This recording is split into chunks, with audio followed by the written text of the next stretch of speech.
Mayor, council, we're ready. I would like to call to order the regular city council meeting of April 1st, 2025 at exactly 6:03 PM. Madam Clerk, roll call, please. Councilman Werner, Present. Councilman Gleason, Present. Councilwoman Leonard, Vice Mayor Langowski, Present. Mayor O'Connor. Present. Motion, You are able. we have a quorum. I ask that you stand and join me for the pledge. I pledge allegiance to the flag of the United States of America and to the republic for which it stands, one nation, under God, indivisible, with liberty and justice for all. Please be seated. Are there any additions, deletions, or modifications to the agenda? If not, may I have a motion to approve the agenda as Mr. presented? Mayor, I'd like to add something to our agenda. It's Resolution 2025-10. It's a dealing with municipal bonds coming from the National League of Cities and also the Florida League of Cities. A copy's been placed in front of each council member. I'm very in tune with this resolution. I'm very much in favor of it. I would love a motion to Mayor. add it. I would like to also add a proclamation. The council did grant approval for it to be on this agenda at our last meeting, but between the time of the last meeting and tonight, it was too short a time for it to get into the agenda.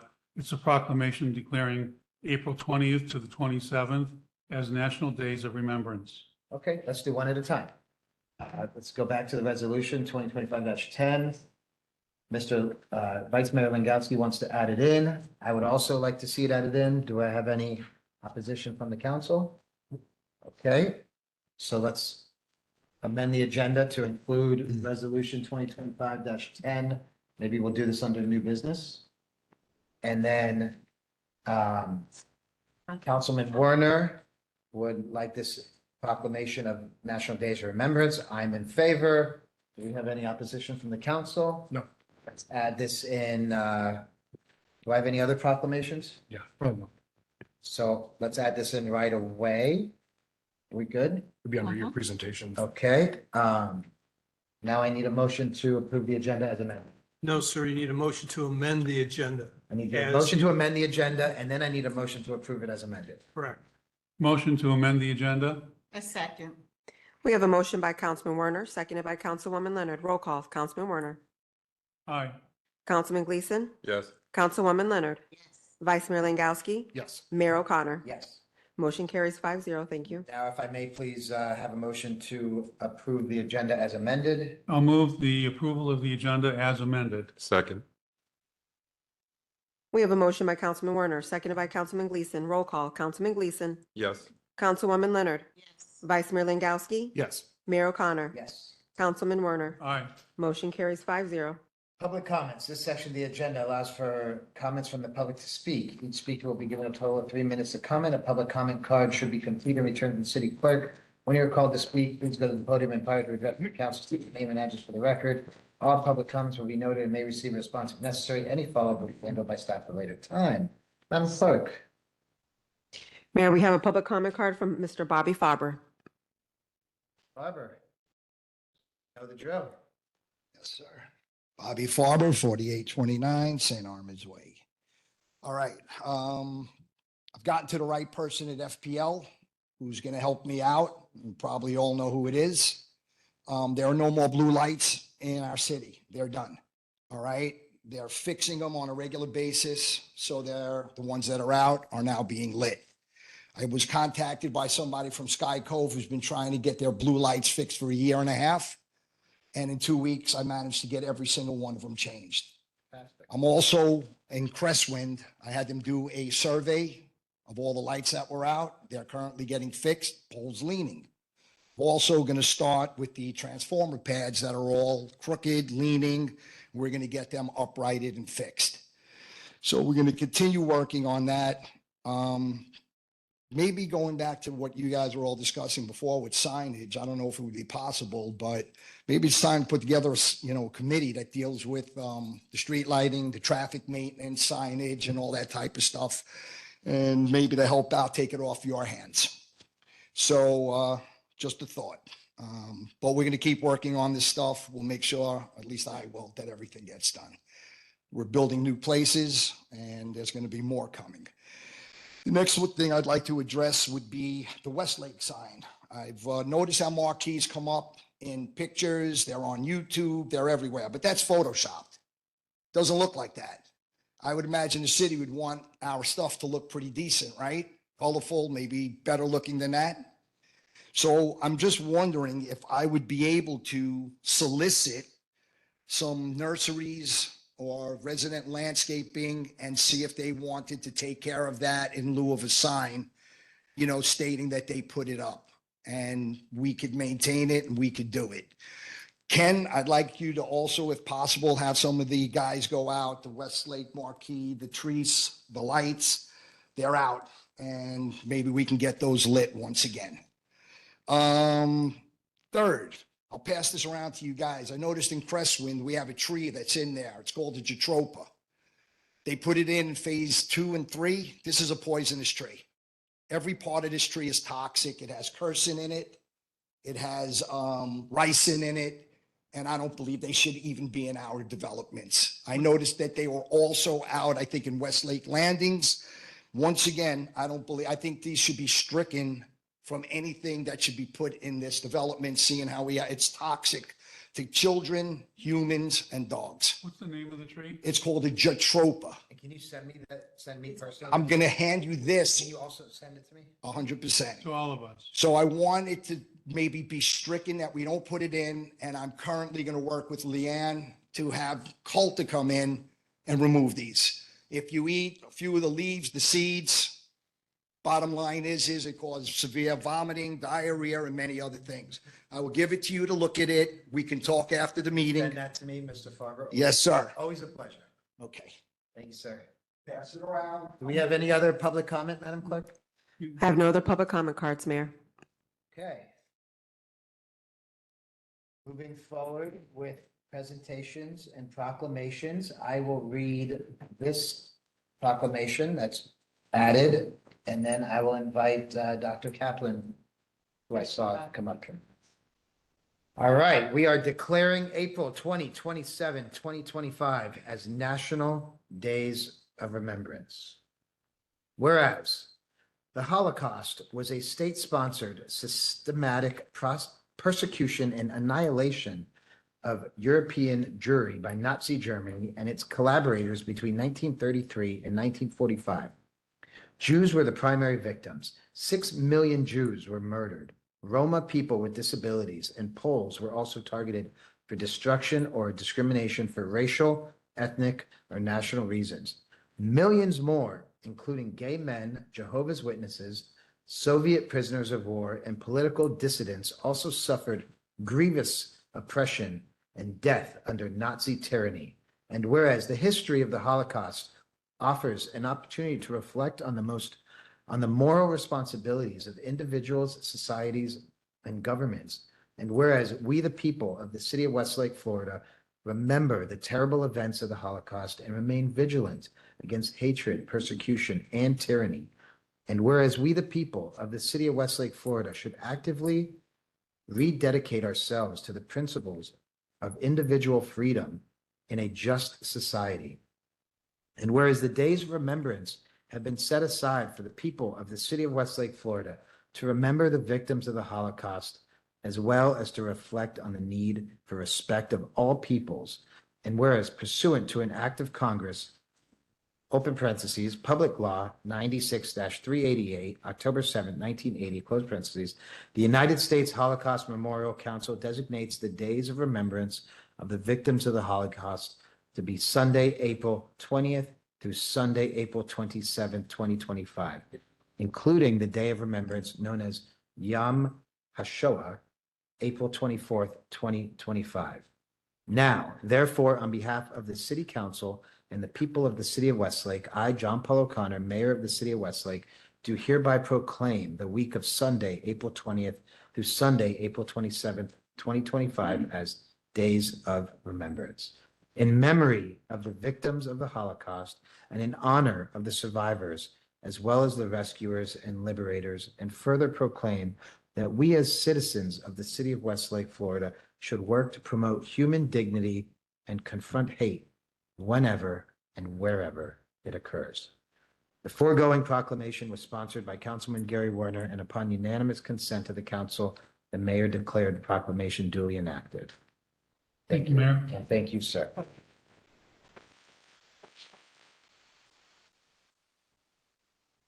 That's right now. Sure. That for me?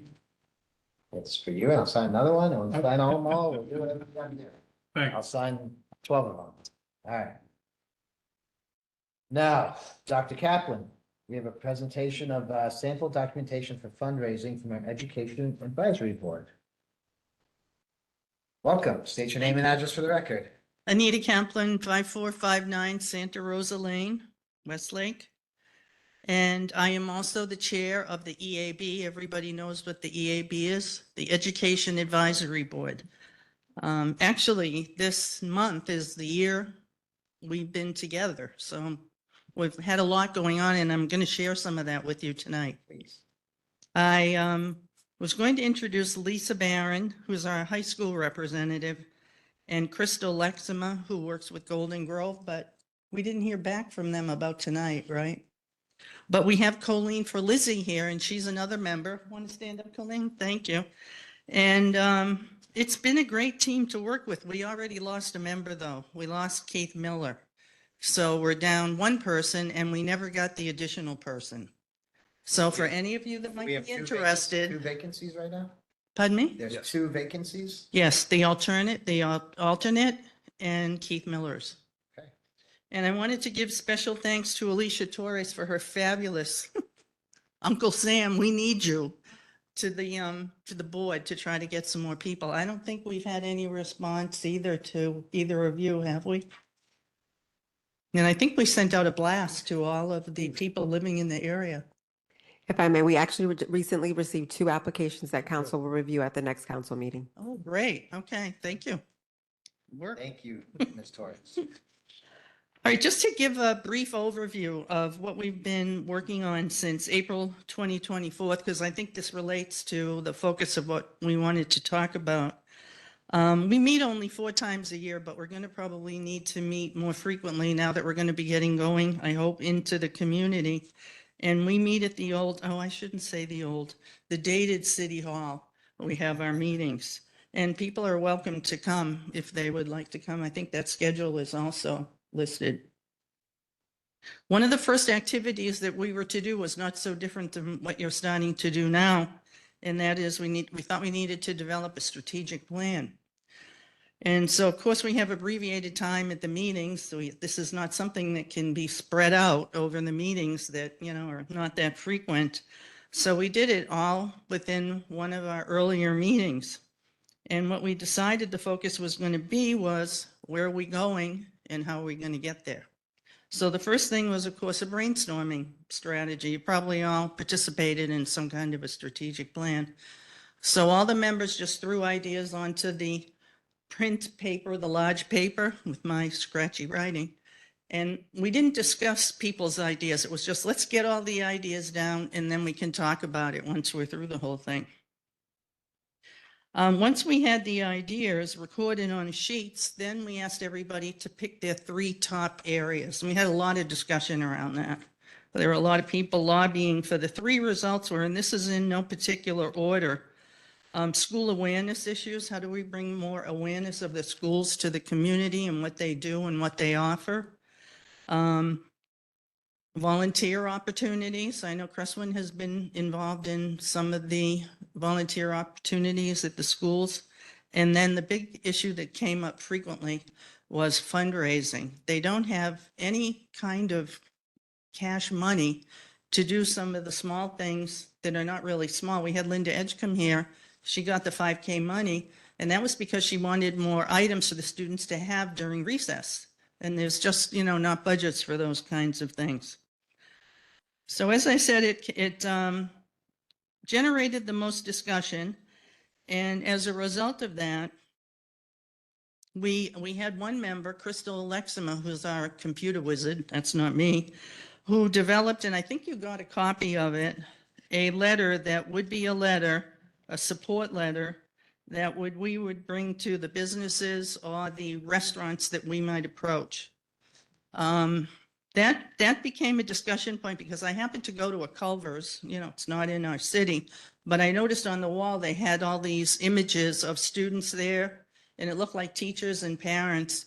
And what they do is they give a percentage of the profits based on how many people you can bring to the store, or the restaurant. So when we looked around a little bit online, we found that there are other restaurants, chains, some of them in our community that do that.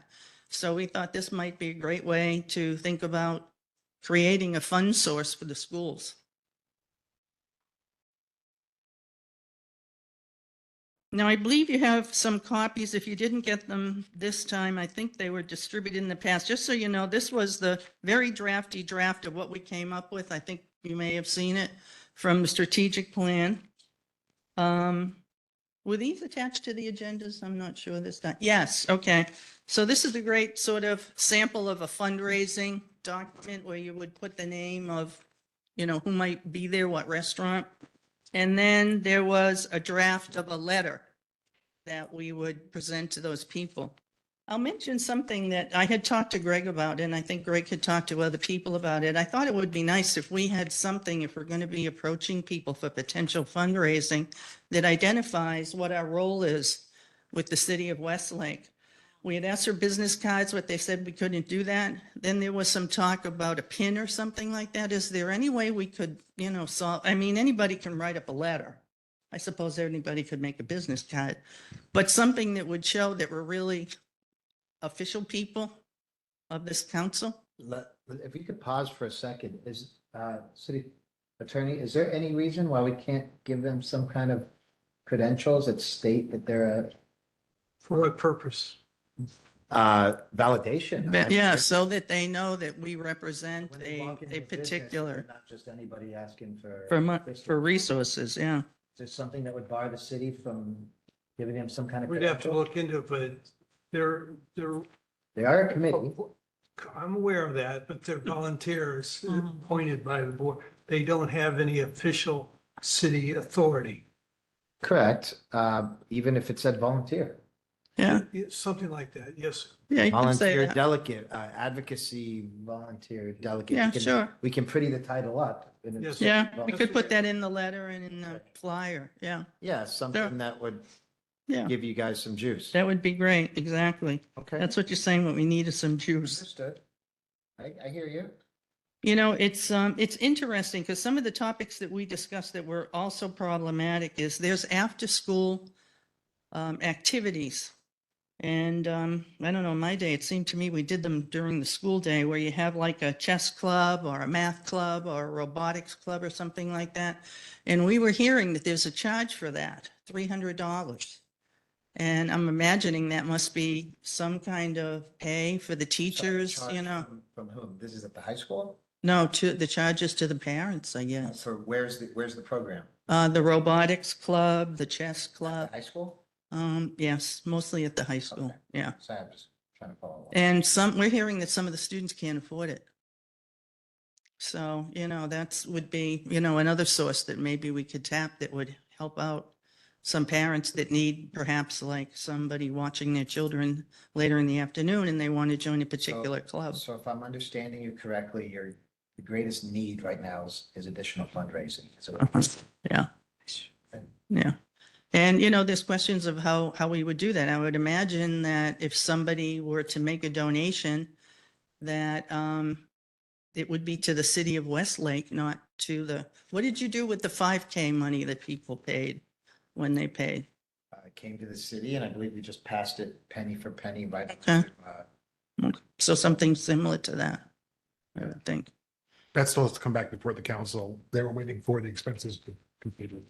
And then that has to come back because the team will meet on the 10th of April Right. and discuss the school and then bring that Yeah, I mean, I assume it's not a simple thing and there's probably some administrative, costs along with acquiring it all and positioning it and delivering it, Right. but. Especially since we can't talk I to each other. understand- Yeah, exactly. I understand it's a need. Yeah.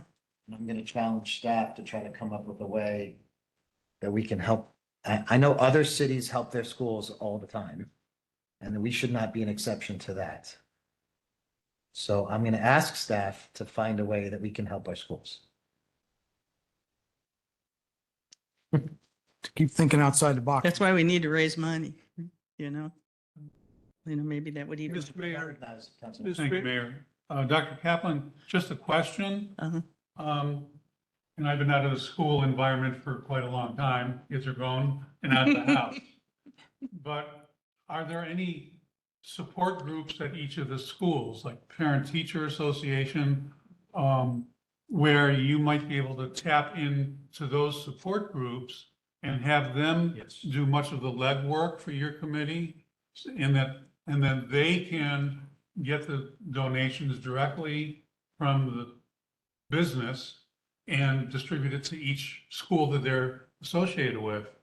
Yeah, I imagine, we could do that. I know I went with, this was not a part of a Westlake activity, but I went to Locks Groves to do some volunteer work, thinking I'd get some ideas for this group. And I did happen to tap into the woman that was the president of the school committee.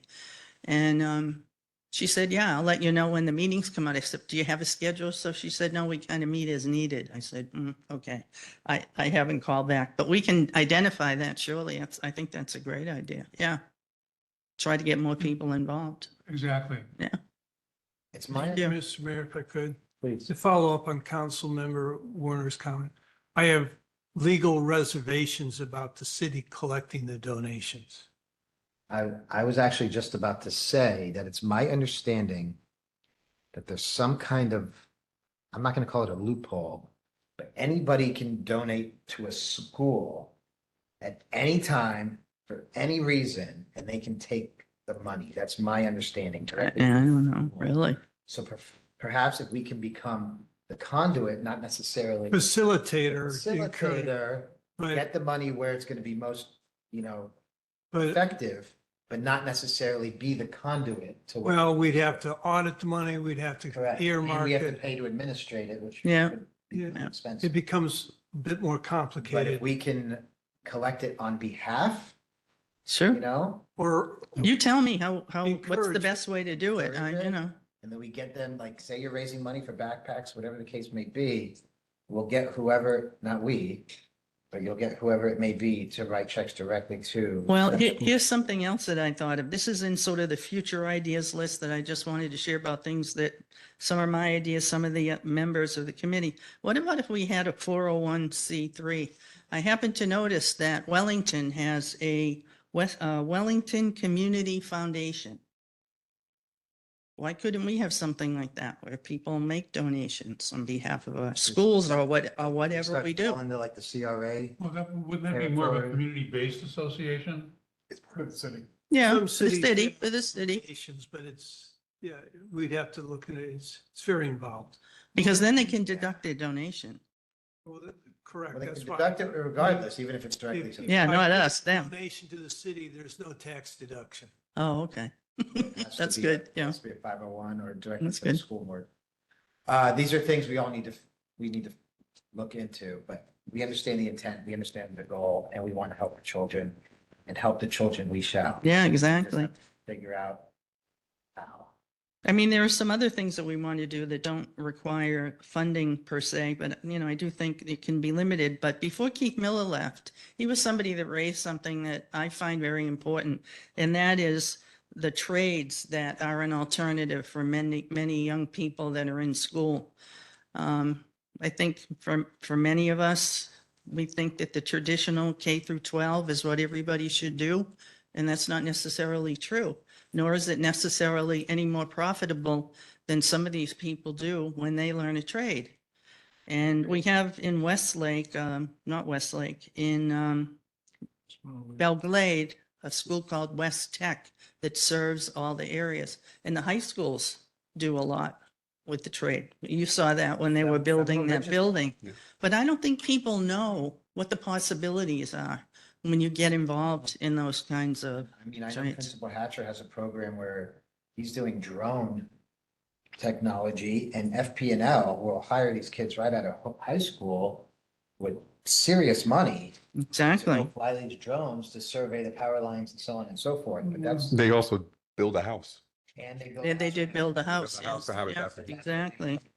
And And here's another little idea that actually, I think it was Crystal Lexima, who's the high school contact. She talked to the principal, I think it's Hatcher now is his name. And when she was asking him what, what needs does he have? He mentioned some other things, but he said he needs a new a new board for the football field. Now, I happened to go by and take a look at that, and I thought at one point I didn't see much except for what it said is the name, and I forget it, of the, what's the name of Calgary the, Judge, actually. is it? Calgary Judge. Is that the name of the team? I think On the sign, it says Alpaca. Now it says Alpaca on it. I'm going, why the heck does it say Alpaca? It should They say wrote the check. Publix. They're not even in our area. They wrote the check. Well, he's asking now, so I don't know if there's a time limit to what he has, or he wants something else. Okay. With the Well- scores go up and everything. He said that he thought it would estimate, I don't know the cost of these things at all, at $10,000. Okay. So he's asking you for that? No, he just said that's what he needs. He didn't, we It just seems put- like we have a lot of needs and a lot of wants in our own community. I mean, there's a lot of opportunity here. Yes, Okay, ma'am. so Dr. Kaplan, when we meet in 2 weeks, let's re-strategize with the board members Sure. and then come back. And then we'll also discuss the school for the 5K money to go to, Right, bring that back to the city council. right. Okay, sure.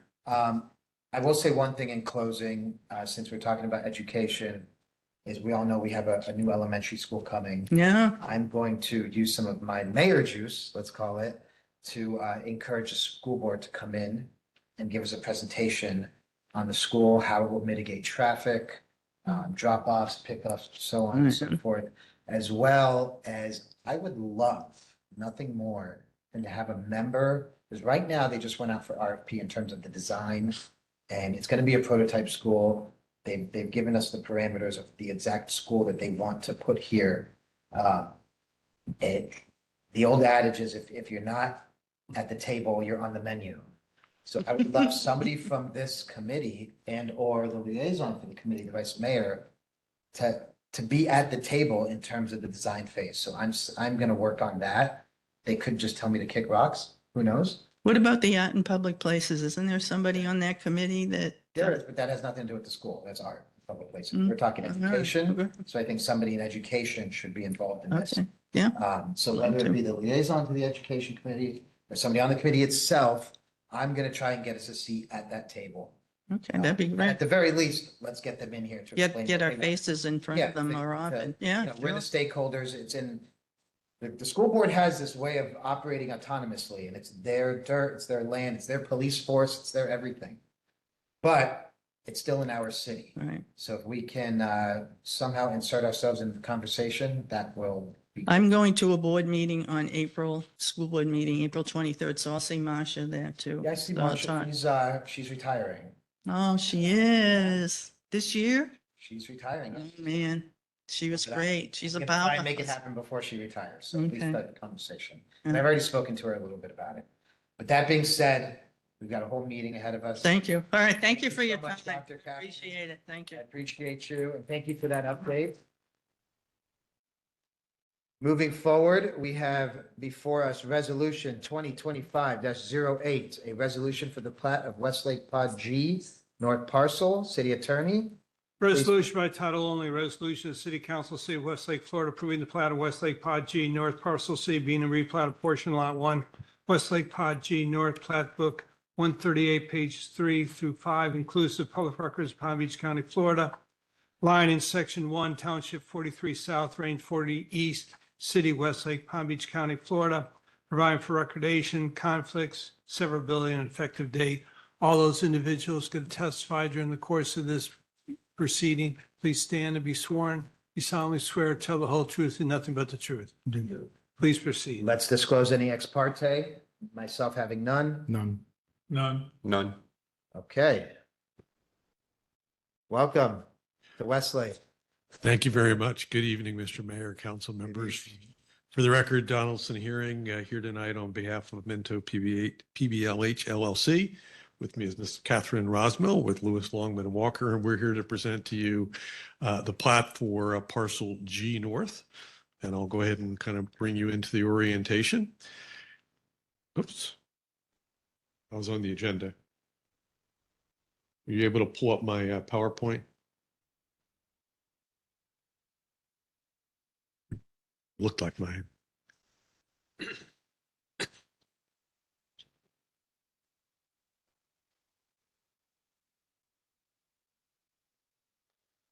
Well, while they're looking at the subject parcel is just a little bit over 10 acres. It's located on the west side of Seminole Pratt Whitney. So this parcel is actually to the east of what we looked at a week ago with the Westlake West plat. So just a little bit over 10 acres, and it's located to the south side of Town Center Parkway North, and it is east of the major Sid Canal. And so your staff has reviewed this plat that we call Pod G North, Plat C, Parcel C plat, and have determined that it's consistent with the requirements of the city code and the requirements of Florida statutes, and that has been determined to be technically compliant. So the plat is fairly straightforward. This is simply a boundary plat that is before you this evening, and there are no special issues related to the plat. We will be continuing to plat all of Westlake. That is ultimately the goal, to have every single parcel platted. And this is just one more piece in the puzzle. And it will ultimately begin to facilitate applications as you'll be seeing coming before you in the next few months as we continue to develop Westlake. And with that, if you have the agenda in front of you, I know I'm not able to present it on the PowerPoint here yet, but happy to answer any questions. And Ms. Rosmell will say a few words. Hi, good evening. Catherine Rossmell with Lewis Longman and Walker for Minto PBLH, and the legal slides are never exciting, so I'm perfect to go for the moment. I'm really here to just set the stage for a play you guys know well, which is that just to re-articulate that plat review is technical in nature. It's only for compliance with city and statutory criteria. It's non-discretionary if the criteria is met, and it's generally referred to as a ministerial duty.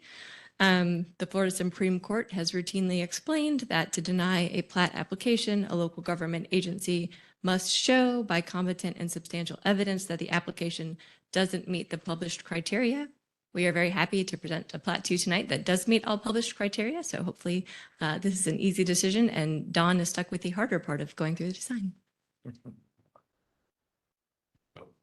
Thank you. Thank you very much. Were you able to find Do we them? have a presentation on the design, a slide? And if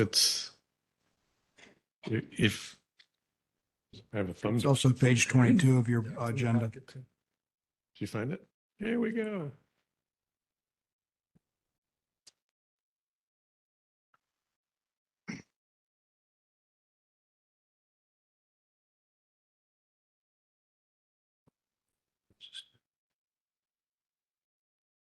Oh, That's pretty technically savvy over there. April Fool's Day. Look at it. You had a plat presentation, just kidding. I hear you. True story. Just a quick sidebar.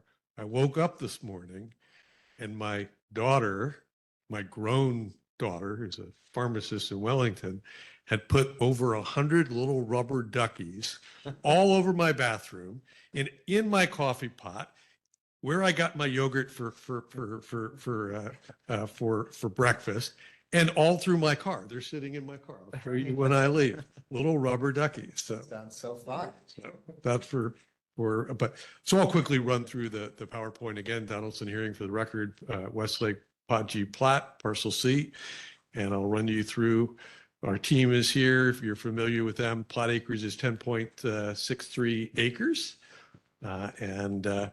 The staff has reviewed the plat and determined it meets all technical criteria of the city code and Florida statutes. And as Ms. Rosmel walked through, the basic review criteria for reviewing plats. And so this has been determined to be technically compliant. And I see Mr. Bain here, who has reviewed it on behalf of Seminole Improvement District, is there as well.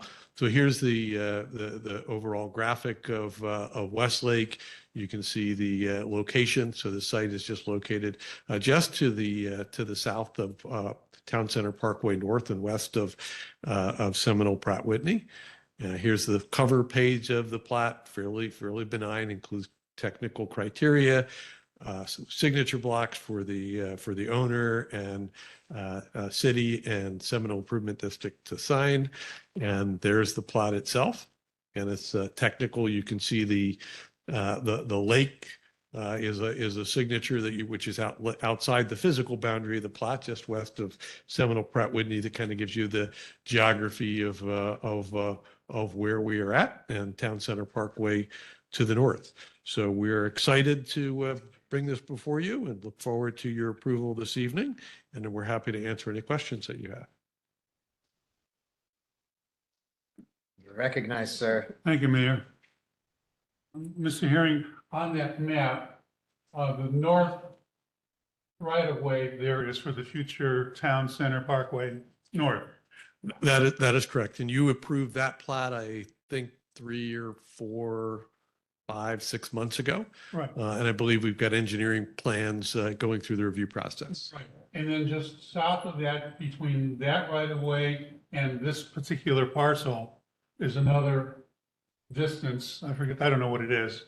It's a little bit over 100 and some odd feet. That's right. Like a landscape easement? It is a property that is being retained by Minto, PBH LLC, and it will be part of ultimately an overall property owners association that will come forward in a future date, similar to what you have at Westlake Landings. So it's specific to create setbacks and buffers for the parcel. Okay. And forgive me, my California experience. This is a plot, you call this a plot, right? Do you record this parcel if it's approved tonight? Yes, sir. It gets recorded in the public record of Palm Beach County. And the road improvements for Town Center Parkway North, those are not a contingency upon this approval? No, sir. They're not. The Town Center Parkway, ultimately to develop and get a building permit and a site plan, there'll have to be assurances that the roadway will be there. That roadway is, the plat has been recorded, and where the plat has not been recorded for Town Center Parkway North has been approved, and the engineering plans are in your building department at this time. Okay, so a question to the attorney. In my experience, before you record a parcel or a plot map and a dedicated roadway, or a roadway that would be dedicated, would have to be dedicated on the map. Is that not the case here? The dedication of the roadway you're referring to is not reflected in the plat, correct? That's what I'm asking, yeah. It doesn't have to be at this point. Okay, do we get any assurance that the roadway will be built? Absolutely, you'll have assurance that the roadway is going to be built, because you'll begin to see site plans, and at that particular point, you have the opportunity to create conditions of approval on the timing and how the access would occur to those to the site plans. Okay, all right, very good. So to answer your question, more to come. More to come. Thank you. Thank you, sir. Do we have any other comments from the council on this plat? No? Let's open up for public hearing. Public hearing open. Do we have any comments from the public? I received no public comment cards, Mayor. There's no public comment cards, and nobody would like to speak from the public. Public hearing closed. May I have a motion? Mayor, I'll move approval of the plat as proposed and recommended by staff. and the resolutions. By resolution. Second. We have a motion by Councilman Werner, seconded by Vice Mayor Langowski. Roll call, Councilwoman Leonard. Yes. Vice Mayor Langowski. Yes. Mayor O'Connor. Yes, Councilman Werner. Yes. Councilman Gleason. Yes. Motion carries 5-0. Thank you. thank you. We have before us first reading of ordinance 2025-02, site design guidelines for non-residential development. City Attorney, please read by title for the record. Ordinance by title only, an ordinance to City Council, City of Westlake, Florida, amending Chapter 101 of the City of Westlake, Florida Code of Ordinances entitled General Administrative Provisions by specifically amending Section 101-194 entitled Applications on Article 3 entitled Procedures, providing for additional site plan guidelines for non-residential development in the MU District, the Town Center District, the Medical District, providing for codification, conflicts, severability, and effective date. Thank you. Good evening again. For the record, Osnia Leon, City Planner for the City of Westlake. Before you is ordinance 2025-02. This ordinance was before the Land Planning Agency, which recommended approval. The language is listed in your package. I'll be happy to go over the details again if a council desires, but based on Land Planning Agency recommendations, we will be researching pros and cons of installing pavers on sites, and we'll bring that to before council at the second reading of the ordinance. Staff does recommend approval. So this is pavers. We just went through this at LPA. We have time between first and second reading. What I would like is a motion to approve. But in the meantime, I want to be educated on cost benefit analysis between just doing the the pavers connected to multimodal versus everything. I want to know if there's any underlying safety concerns or like excessive maintenance, are we doing more harm than good by making it everywhere instead of just the outside, or is the benefit purely aesthetic? Right. That being said, we do have time between first and second reading. I'd like to entertain a motion to approve under those circumstances, not completely shooting you down here. It sounds like you are though. I'm not. I want to know, we have time between first and second reading. And I want to know, because I don't know what I don't know. Right, well, then ask them. Sir, you have a public hearing on this. Plus, I'd love to entertain comments from the public, but before. All right. So let's open council discussion. I'll just ask a question for us now you'll have this ready to present again next month? Yes, sir. with This his recommendations or questions? that is correct. This is just the first hearing of this ordinance. At the second reading, we will be bringing the requested information before the council before approval, ultimate approval of the ordinance. Do we have any other questions from the council?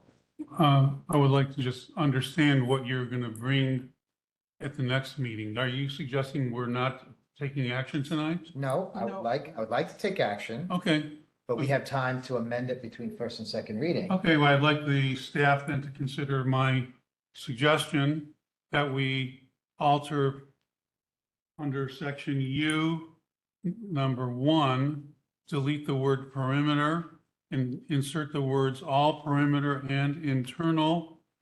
Then you have crosswalks, and then delete connecting to a multimodal pathway, and in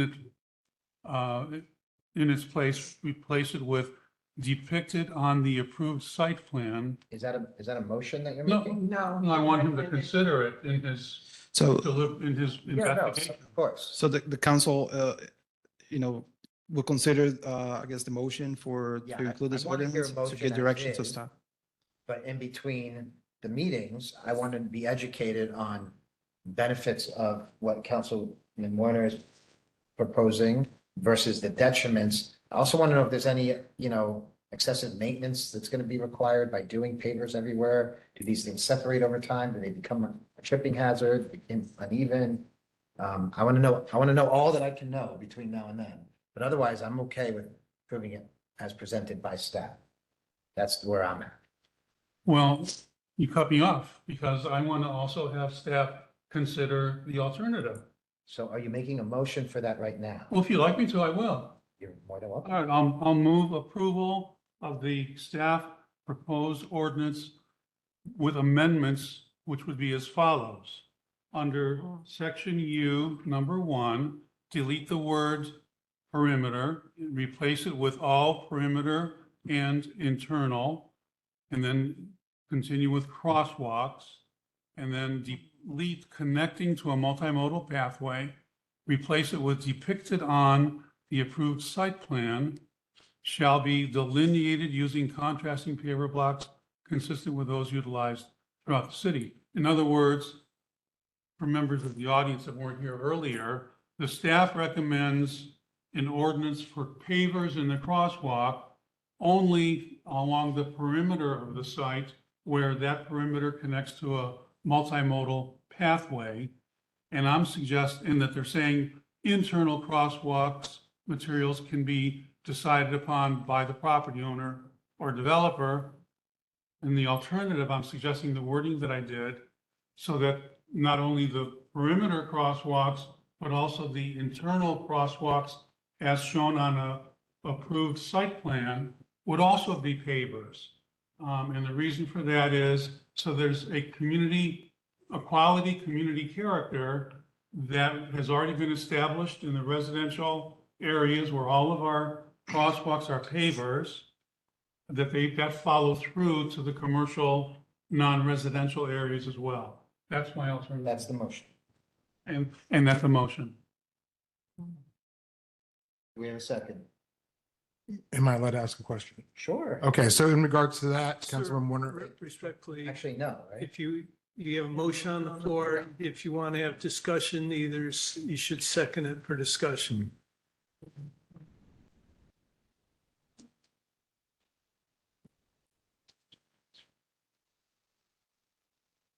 Guess the motion fails. Motion fails. Now we have discussion on the original motion. Can we go back to discussion on the original item? On the ordinance as On it the ordinance. exists.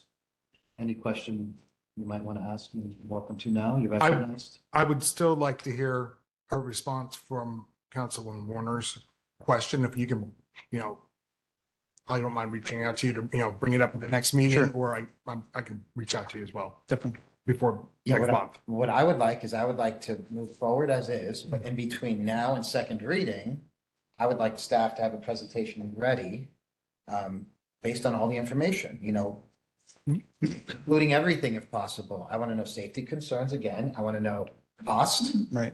what kind of burden we might be placing on Yep. developers. Maintenance. If it's a tiny little number and there's no safety concerns, I'm going to agree with you. But I want to know what I don't know. I think that's very important. Mr. Mayor, I believe staff can bring a cost benefit analysis at the next meeting without a problem. Perfect. That being said, I want to entertain a motion to move forward as presented and as recommended by staff. Then we can iron out any details between now and second reading. Mr. Mayor, I propose that we approve. I'm trying to find my place here before I say the wrong thing. Would be a motion to approve the ordinance on first reading. Ordinance of the first reading of ordinance number 2025-02.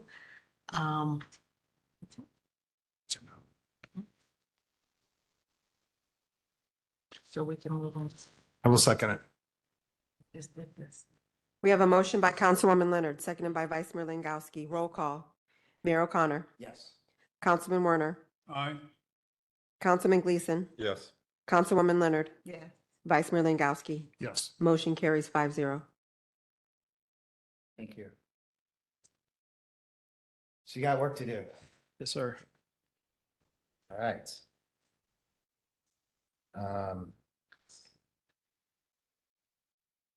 Well, did we open public hearing and public comment on that? No, sir, you did.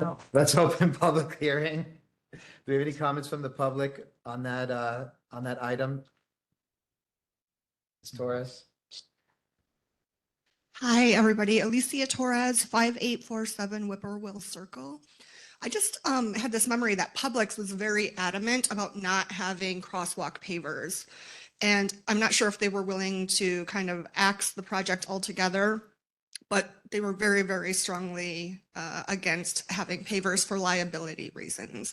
So I just wanted to throw that out there because I would hate to deter anyone coming here because they have to have, crosswalk pavers. I personally prefer the aesthetic consistency throughout the city, and I personally like pavers, but just economy wise, it's something to think about. So, thank you. Right there with you, Ms. Torres. Thank you. Any other public comment? There were no public comment cards, Can we Mayor. do the, I think you're good. we're good. All right, let's close that hearing. We've already had the motion. Let's move forward. We have the votes. We have to vote again? No, we have the vote too. Yeah, we're good. Yes, sir. All right, we have before us first reading of ordinance 2025-03, chapter 13, text amendment, signed. City attorney, read by title only for the record. Ordinances by title only, an ordinance to City Council, City of Westlake, Florida, amending Chapter 13 titled Signs, City of Westlake's Code of Ordinance by specifically amending Section 113-8 entitled Master Sign Plan, Section 113-11 entitled Permitted Signs, and Section 113-66 entitled Permitted Temporary Signs, providing for an amendment to notes and remarks to provide for a maximum number of signs and for additional requirements relative to grand opening project, openings, and new business signs, providing for codification, conflict, severability, and effective date. We heard this at the LPA.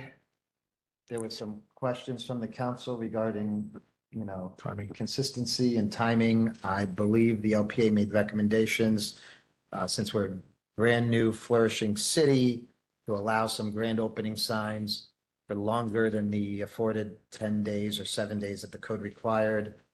What do you got for us? 30 days, 7 days before the event, 30 days after, for removal of grand opening temporary signage, and we will reflect that on the That's second reading. basically the essence of it. Do we have any more comments or questions from the council on this item? That being said, I'd love to Open the public entertain, hearing. let's open a public hearing. Do we have any comments from the public regarding signs and grand opening signs and whatnot? Nope. Anyone? Madam Clerk? There were no public comment cards. Close public hearing. I'll make a motion to approve ordinance 2025-03 for chapter 13 text amendment for signs. As recommended by LPA with the changes. Okay, with recommendations of the LPA. Second. We have a motion by Vice Mayor Langowski, seconded by Councilman Werner. Roll call. Councilman Werner. Aye. Councilman Gleason. Yes. Councilwoman Leonard. Yes. Vice Mayor Langowski. Yes. Mayor O'Connor. Yes. Motion carries 5-0. Thank you. New business. We have a new resolution that was added. City attorney has that, and then I'm going to need it back, I believe. Resolution by title only, a resolution, City Council, City of Westlake, Florida, declaring support for the preservation of the federal tax exemption of municipal bonds. Do we have any comments from the public? We don't know. Not a public hearing. No. This was brought forward by Vice Mayor, but also came from the National League of Cities, and the Florida League of Cities is in very much support. Very quickly, there's a lot of talk about where they're going to cut funds from in terms of keeping with the president's aggressive tax cuts and funding. And one of the places they were looking to cut from is tax-free municipal bonds. Now, the city of Westlake per se does not have any, but this would be tough and very detrimental to the cities across the state. So we're entering a resolution in support of keeping tax-free municipal bonds. And we might just need one day, and it's nice to be able to have tax-free muni bonds. So we're trying to pass a resolution in support of those. This was brought forth by our Vice Mayor. Do you have any I'll comments? just mention, I sit on the board of the National League of Cities. So it was presented to each state in the country, and also the Florida League of Cities last week announced they would like each city, all 411, to adopt this. I believe we'd probably be the first one because it just occurred last week. So we're just trying to be ahead of that. But this goes back to the National League, but also to Congress And the Florida League. Yep. And the Palm Beach County League. and Palm Beach County League. That being said, I need a motion. Move approval of the proposed resolution. Second. We have a motion by Councilman Werner, seconded by Vice Mayor Langowski. Roll call, Councilman Gleason. Yes. Councilwoman Leonard. Yes. Vice Mayor Langowski. Yes. Mayor O'Connor. Yes. Councilman Werner. Aye. Motion carries 5-0. Excellent. Ooh, moving forward. We have before us CMA proposal, comprehensive plan update. City Attorney, please read by title only for the record. This is submitted by P and Z. I don't No believe there title. was any resolution on this item. Sorry, not a resolution, just CMA proposal, comprehensive plan update. It's a contract. Did I say resolution? Sorry, I subtract, whatever. Take it back. Yes, there's some background, Mr. Mayor. This is part of the letter that we received from the state regarding the necessity to update our comp plan. There are a couple items that we need to update. The new statutes require a 10 and a 20-year. Ours is a 20-year, so we don't quite fit into the mold. So we do have to do some portions of updating. But as we do the update, it will require us to look at every one of our goals and objectives and technical to make sure they're still in compliance with statute. So it is quite involved. And that's where we reached out to Nielsa and the team at CMA to come in and talk to us about how the process would go and what we would need to do. Thank you, Ken. It is lovely to see you. Good evening, good afternoon, Mr. Mayor, Vice Mayor, council members. I'm just so happy to be here. I am Nilsa Zacharias, Director of Planning of Chen Moore and Associates. Just as a reference, who I am, I hold a bachelor degree in architecture, and as a Fulbright scholar, I hold a master degree in community and regional planning from Iowa State University. I am also a certified planner by the American Institute of Certified Planners. And most importantly, I have the honor to be part of the team that prepared the Adopt Comprehensive Plan in 2018. So that's my badge of honor to be part of the team.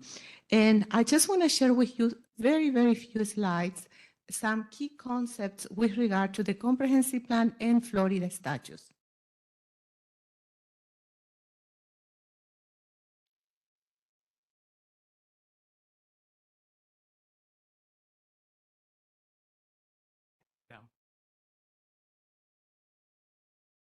There it is. So what is it? And why is it important? Very simple. Florida statutes is a mandate from the state of Florida. It's all the policies and regulations are on Chapter 163 of Florida statutes. And actually was the Florida Growth Management Act adopted in 1985 that mandates that every local government, including counties and municipalities, to adopt a comprehensive plan and also to have a land development regulation. So as I mentioned, this is a requirement from the state of Florida. And right now, the Department of Florida Commerce is the Florida Land Planning Agency and is responsible for guiding the state growth and management. So, you know, these agencies have changed names throughout the years. It used to be DCA, then DO, and now it's the Florida Commerce. So this is just a graphic. I love graphics. So to show that the foundation of the comprehensive plan is the visions and values. And then our comprehensive plan needs to be in accordance, in compliance with Florida statutes. And all those zoning codes need to be in compliance and consistent with our comprehensive plan. And as you see, when you are driving around and you see a site plan and you see the buildings going up, that means that that building at the end of the day is in compliance with our comprehensive plan. So, and then also part of the process is the strategic plan, and obviously it needs to be the operating budget and the CIP program and services. So the state of Florida every 7 years gives an opportunity to each local government to open the comprehensive plan and see what do we need to update. So, well, our time was recently, we sent a letter to the state saying that we need to update to be in compliance with Florida statutes. There is a new legislation that is requiring that the plans need to have 10 years and a 20 years horizon. So this is the opportunity to revise each chapter and element. I just put here on the slide the cover of our 2018 comprehensive plan. It was adopted March 12, 2018, and is in compliance with Florida statutes. Part of the process, so you know, our comprehensive plan includes all those chapters of elements. So part of the process is to review each chapter and revise them through strike through and underline, and also the data and analysis. Like show and tell, so I brought, so as you see, there are two documents here. One of them is the technical document, which is the data and analysis. I will call this is all the research, due diligence, and then this is the policies. So policy 1, policy 2, so they are two documents that at the time we need to transmit these two documents to the state.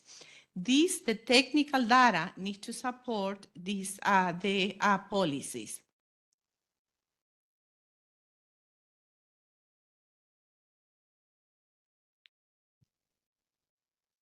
And again, this is my last slide, and you have this in your documents. This was the letter that we received from the state, and they provide us, our deadline is February 27, 2026, to do the transmittal of this document. So, any questions, please? Sure. You're recognized. Thank you, Mayor. Thank you for your presentation. We met about a week ago and you went over it all with me, and I appreciate that. A few remaining questions, and I did ask you this before. The February 7th deadline, is that flexible? If we need more time, are we able to get more time? This is what the state does. The penalty is that if the city wants to process a land use amendment, the state will say, no, we are not going to process that because you owe us this document. So that is the penalty. So, so you know, that's the reality of the situation. So when you say a land use amendment, is that an amendment to the future land use map? That will be an amendment to any element, including the map of this document. But it would not apply to a development proposal? No, as long as, for example, if we have an applicant and that applicant wants to change something of this document, the state will say, no, you cannot process that because you owe us the comprehensive plan update. That's the penalty. So other than that, that time deadline is not always in concrete. I always like to, once the state give me a deadline, I always try to comply with that. Of course. The reason I ask that is because last month I requested of the council to consider establishing a planning commission, which I think would be a very appropriate board, an advisory board to this council to be involved in this comprehensive plan update. But the council felt that we don't have a meeting place, that we'd be able to schedule meetings for a lot of people. And the council decided, we'll hold off on that. So I would ask you this. As we get into this comprehensive plan update, are there going to be public input? Will there be study sessions? Will there be public hearings? And if so, where would we hold them? As I mentioned before, when we met 101, we will present, the way we worked it out last time in 2017, we had workshops.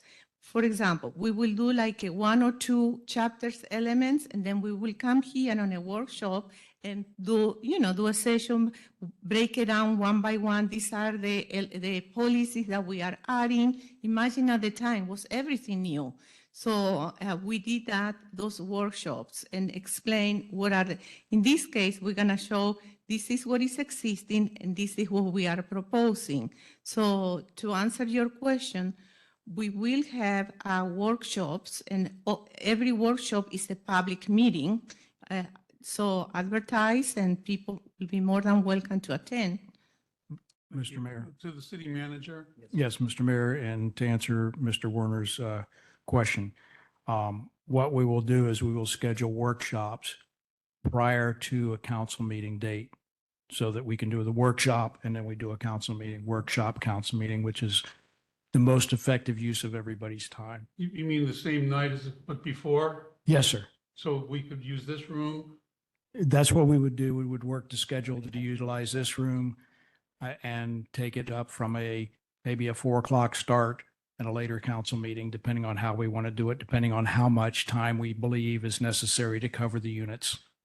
Okay, that's fair and reasonable. That way we can. That's why I was asking about the definitive timeline, because my concern is we have 8,000 people here now. Correct. You didn't have that many last time you did this, and I'm guessing there'll be a lot more public input, and there may be need for more work sessions.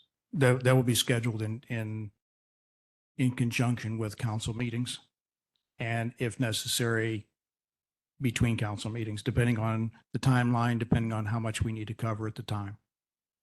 So we have the ability to schedule this room more than just the couple hours? It's easier if we do it on the same day. Right. No, It's getting harder and harder to schedule, but between the clerk's office and the people here, we work diligently to find enough time to schedule it on the particular day of the meeting. Okay, well, we'll see. And if not, then we will find an appropriate location close by to hold the meetings. Do you have any other questions from council? I've got one that's completely out of left field and not really related, but it's in here somewhere. But I think specifically for Ms. Torres, this might be relevant. We classify, and I'm going to get yelled at by staff, but we classify turf as impermeable. And I believe that we do so because of the permit that we get from South Florida Water South Management Florida District. District.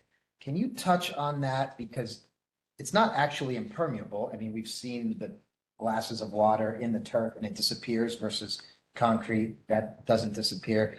But they refuse to change the classification of permeable versus permeable. So they're the ones who issue us a permit.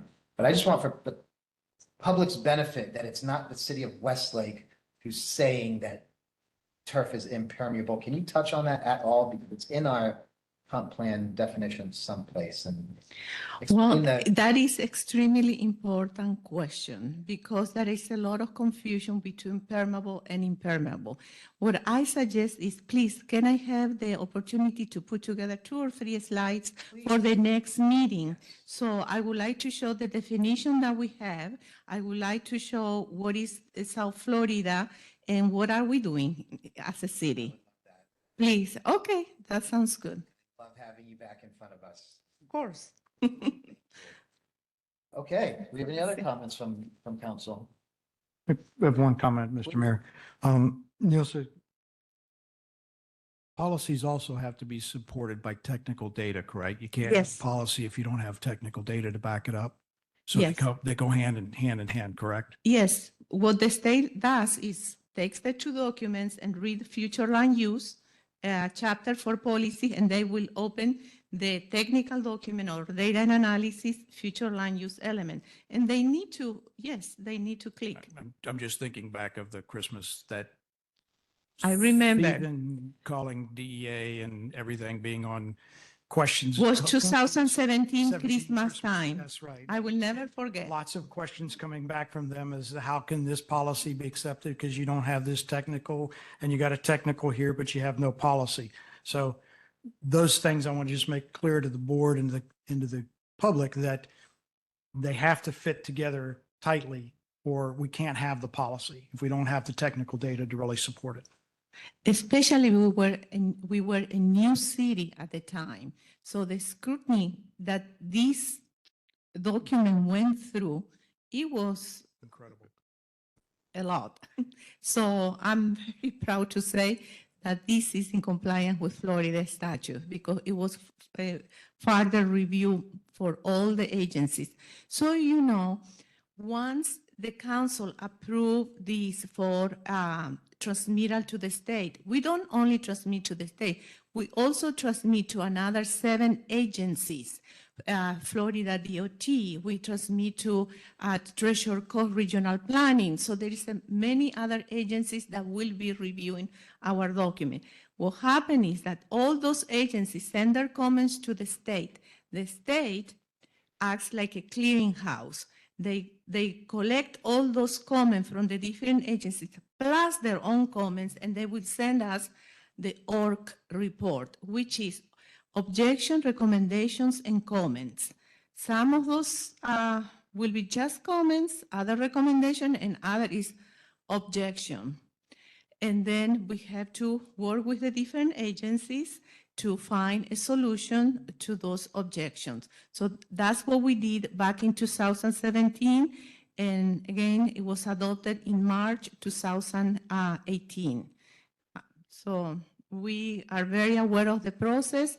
We have already all the documents. We have the Word documents of each of these chapters. So we are truly ready to start this update. Can we get a schedule from you as soon as possible? Because it sounds to me like we're going to be meeting for the next several months, starting at 4 o'clock. Right? We'll put together a schedule and come back to council and we'll coordinate it with the city clerk in the building to see what we can do. Right. And in order to meet the deadline for the state, does that mean you submit prior to the deadline to give the state some time to review it? Or does their review start from that point First forward? draft has to be it. Okay. Yes, that is the data we transmit, and then they have 60 days to review, and they use all the 60 days. So, and then we will receive the famous ORC report, 60 days. And then we'll go through that, and then once they issue that report, they will provide us 180 days to adopt the final adoption because they give you 180 days. Thank you.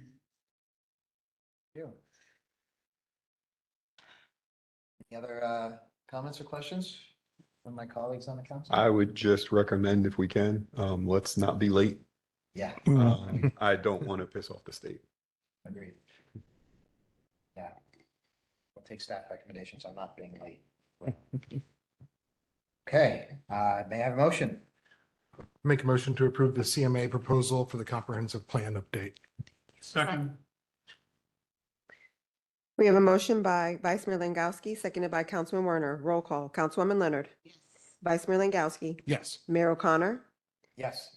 Councilman Werner. Aye. Councilman Gleason. Yes. Motion carries 5-0. Thank you so much. Thank you.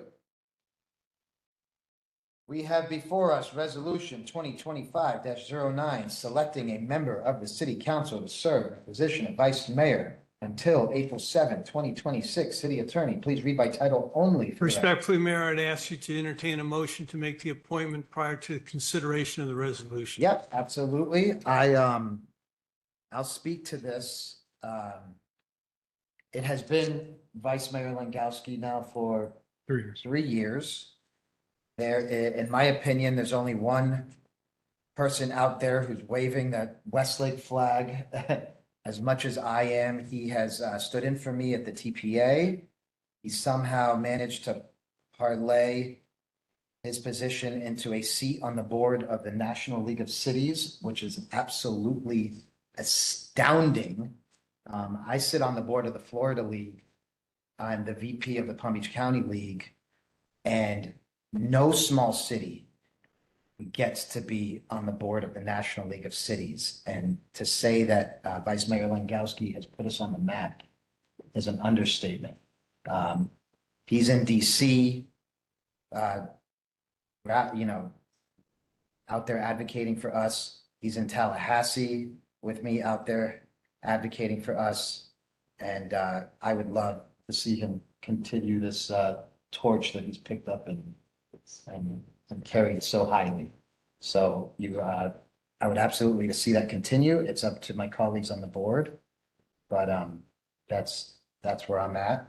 Mr. Mayor, with that said, I'd like to make the motion that we adopt the resolution 2025.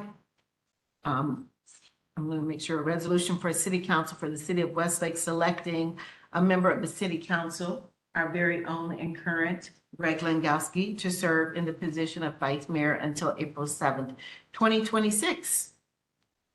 A second. Mayor, I'd like to nominate Charlotte Leonard for vice mayor. With all due respect to your comments and Greg's work, I know you both have been doing a very good job, but this council is a small council. We're a small city, as you say, and there's no reason why that position shouldn't be rotated. I appreciate your comments. I love Charlotte Leonard. I love you all, actually. I believe we have a motion and a second on the floor. Correct, yes, sir. Can there not be two nominations? You can ask to amend the motion. I'll amend the motion by nominating Charlotte Leonard. Is that what you mean? Yes, sir. So what is it? So we have a motion and then we have You deal with the amendment amended. first. an amendment. Okay, so Is there a second? now let's hear, does the amended motion have a second? Right? You're asking for a second. We're asking for a second on the amended motion. Charlotte herself, I guess, should opine. Well, I would just, thank you so much for the nomination, but at this point, I would like to just take my name out of the running for that, but I appreciate it, and I would love to serve in the future, but right now, I think it's probably not. I think you would be great, Charlotte, by the way. I think you'd be incredible. Thank you. So the motion fails. I'll make another amendment. I'll move myself as a nomination for vice mayor. Okay.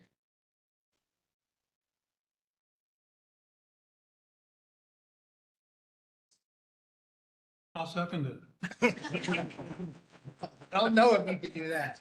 I don't know if Robert allows that. Okay, so that motion fails. Okay. So we go back to the original motion and second that we already have. Yes, sir. Can I call for a vote on the motion Yes, sir.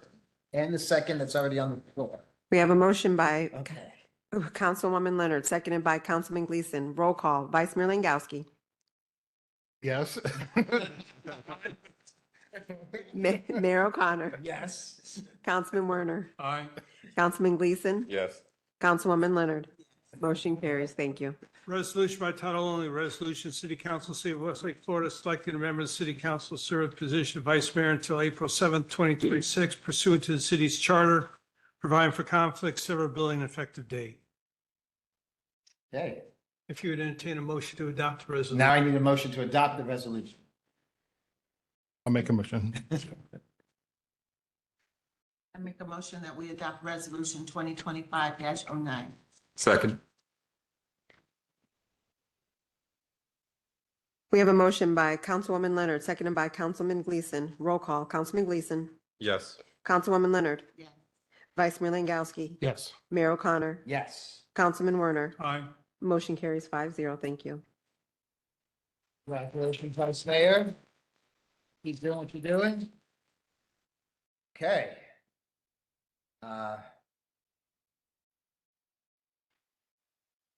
Council comments. We're coming into a close here. Councilwoman Leonard. Well, first, I just want to congratulate all the Westlake Board Council members for what they are doing in the city. Councilman Warner, I so much enjoyed your newsletter, and I thank you Same. for creating that and thinking that. I really thought that was a great addition to what we have going on with our Westlake Wanderers. So thank you. And to Councilman Greg Langowski, and to our newest member, Councilman Eric Gleason, for you all doing your one-on-ones. I think we're moving in the right direction. I think a lot of new things are about to come about with our new council members. And I think we want to engage, and I just think that what you all are doing is great, and I just want to thank you. Thank you, Councilwoman. Councilman Gleason. Well, as you know, I don't come with short reports. I do like to write down my stuff, so I make sure that I get everything. So as part of this month's report, I'd like to address a growing concern from residents regarding the transparency of city purchases.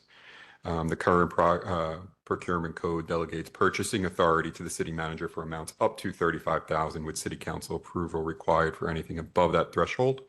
Did you say 35,000? 35,000. I continue to support this structure as I believe 35,000 is a reasonable and appropriate limit for council approval. Anything above that. However, I do believe we need to review our practices for purchases in the range of 10,000 to 35,000. Under our code, the city manager has full discretion to establish guidelines for these mid-level procurements. While I do not believe the code itself needs to be amended, I am concerned about the lack of a formal requirement for price comparison or documentation which has contributed to the perception of non-disclosure. To address this, I recommend that we as council encourage the city manager to adopt a mandatory informal 3-quote process for all purchases between 10 and 35,000. This will help ensure the city is obtaining the best value while maintaining flexibility in its day-to-day operations. Any exceptions currently listed in the code under section 2-148, section 2-149, exceptions to bid or exclusions to procurement procedures or any section of the like do not have to be included in the suggested policy. Furthermore, I propose that a monthly report be submitted to the council listing each purchase within this threshold, along with 3 quotes received. This would strengthen transparency and build trust without overburdening staff or disrupting operations. And then I do not believe it is necessary to require reporting on purchases below 10,000, nor do I support adding any procedural layers that would hinder the city's efficiencies in handling routine needs. So that's my first part of. Can we pause for a moment? We can. Have you discussed this with city manager yet, or are you just bringing it on? We were just talking about it now. This is the first he's heard of it? Maybe, yes. Yes. I mean, on its surface, I don't hate the idea. I know it was brought up in previous council. What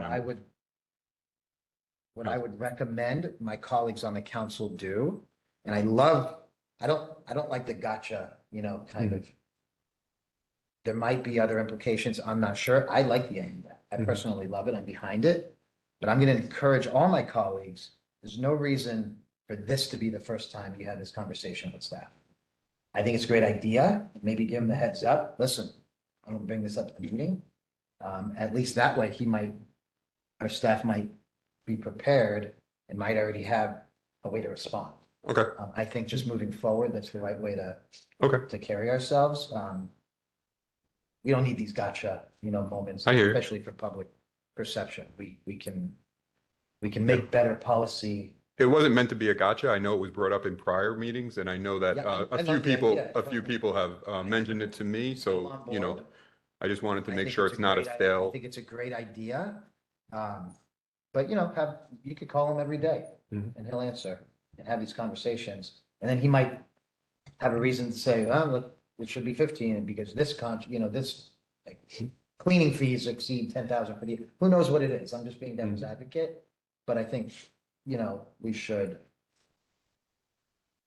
I like the idea. Just, I think you get where I'm going. Okay. Cool. Continue. This past month, I hosted my first civic engagement event as your councilman for seat 2. The event was a success in total, and I look forward to holding many more. My goal is eventually to meet every resident of Westlake and ensure your voices are heard. In addition to improving accessibility and open communication, I've launched a calendar for my seat. I'm available for one-on-one 30-minute meetings most Tuesday evenings and Saturday mornings. Residents can book a time through the link posted on my public figure Facebook page. It's Councilman Eric Gleason, Westlake, Florida. Alternative, you could also reach me by text or email to schedule a meeting. I look forward to continuing these conversations and seeing many of you at Springfest. Best. Thank you Yes. for your comments. Councilman Werner. I'm speechless. That is a first, ladies and gentlemen. That is a first. Go buy a lotto ticket right now. All right, Vice Mayor and reaffirmed Vice Mayor. First of all, Langowski. thank you, council, for that vote. South Florida Water Management reached out in regards to a resolution or proclamation for the month of May. And it is Florida Water Reuse Week. We usually do this every year, but they requested that proclamation to be done again for the May 18th through 24th. Just need to get consensus of yes or no. Yeah, sure. Okay. Why not? It could be a no. Somebody can say No. that. No. Let's do it. Okay, the second thing is, Mr. City Manager, if you could reach out to Hoey. Mr. Yowie? Yeah, for Yep. the road outside of, it's on the back entrance of Crestwin, but also the entrance of the Groves. It's Canopy Grove Drive. There are no crosswalks on either side.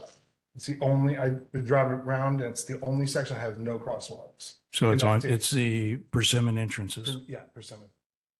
We can have the engineer look at that. Maybe go back into our past plans with Minto to see if they were supposed to put that in there or not. I'll ask Sid to check out their approved drawings and plans for when it was constructed. Okay. You know, you don't need to wait for a public meeting to send that to. He just came up today with it.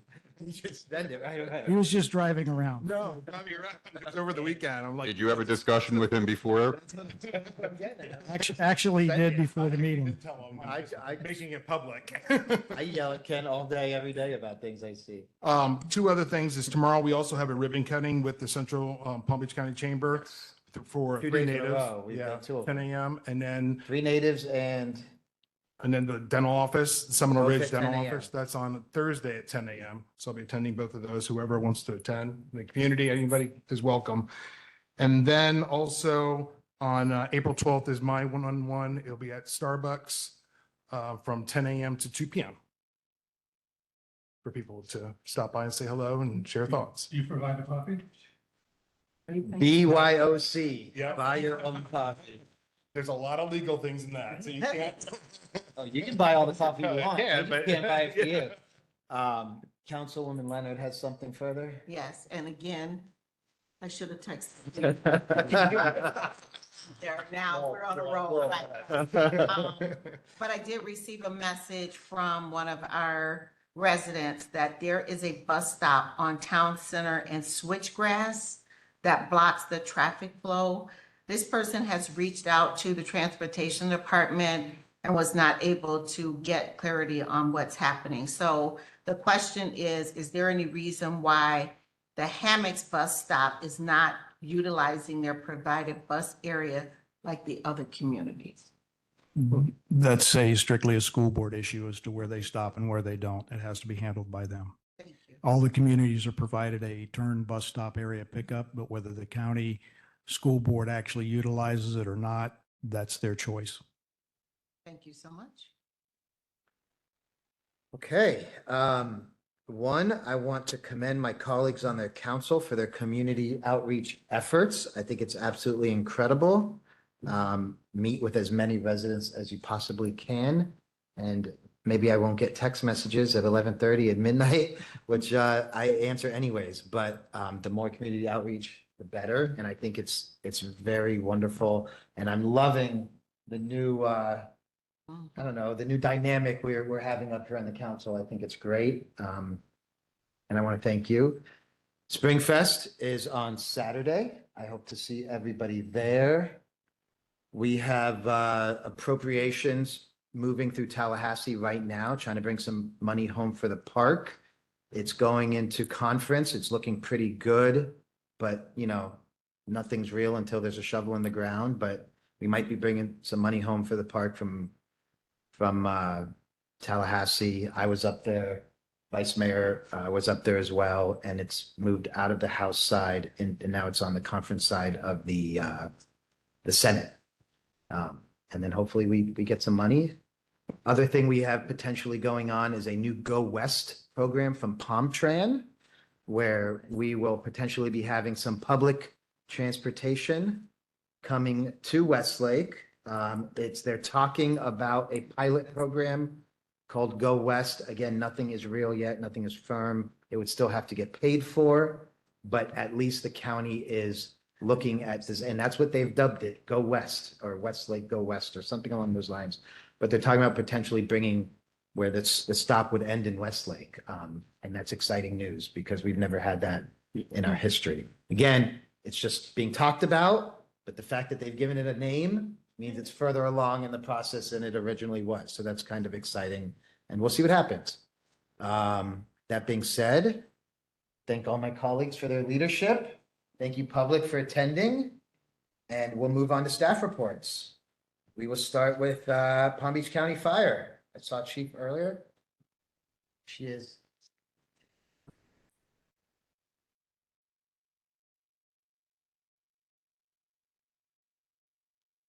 Good evening. Good evening. Nice to see everybody. Last month I couldn't make it, but I sent my battalion chief, so You were missed. thank you. Appreciate that. So tonight I'm going to present the 2023-24 fiscal year annual report for the city of Westlake.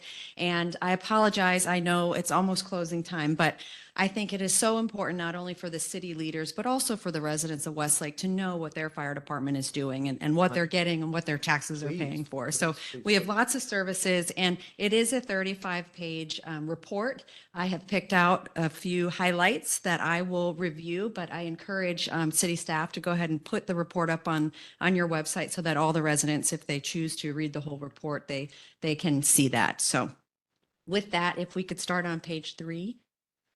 Please.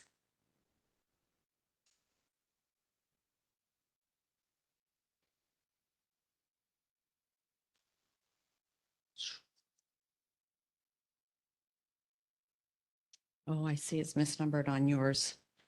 So on mine, okay, let's see. Number 5, please. No. It must be the way that it loads with the link. I apologize for that. So we'll muddle through it.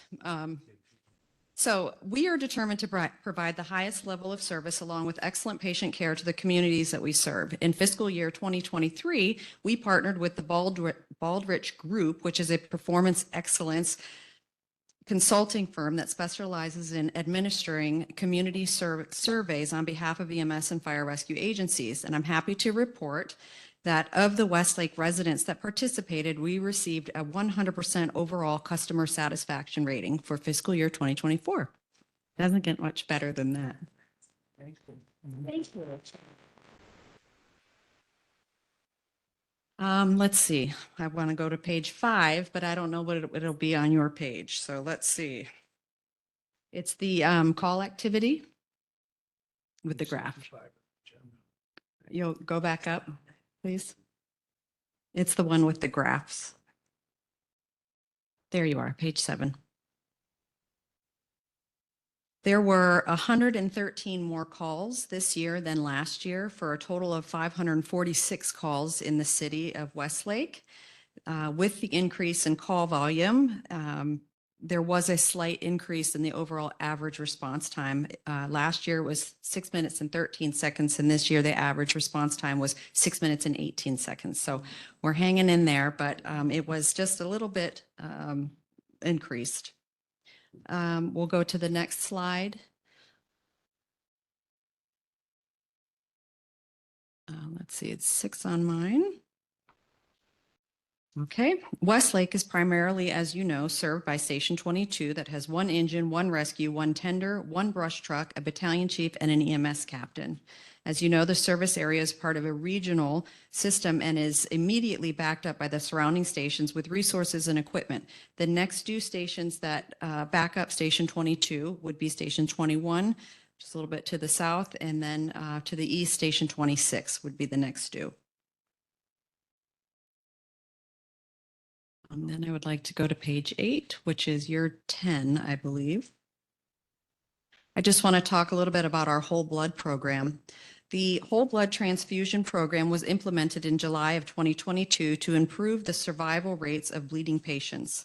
We are one of the few agencies nationwide and the sole agency in Palm Beach County capable of delivering this advanced level of service. Research shows that there's only two ways to improve the survivability odds of a bleeding trauma patient. Number one would be to stop the bleed, and two would be to replace the blood that was lost. Our Medical Services Division has shared our whole blood best practices all over the United States. This past summer and into the fall, we were honored to provide the whole blood training, our pit crew CPR technique, and the use of ultrasound for first responders at Elmendorf Air Force Base in Anchorage, Alaska, and also Nellis Air Force Base in Nevada. So that's pretty cool that we're out there, training the military and the way that we do things here. So it's really cool. I wanted to share that. So for me, I have page 12. And its headline is Operations.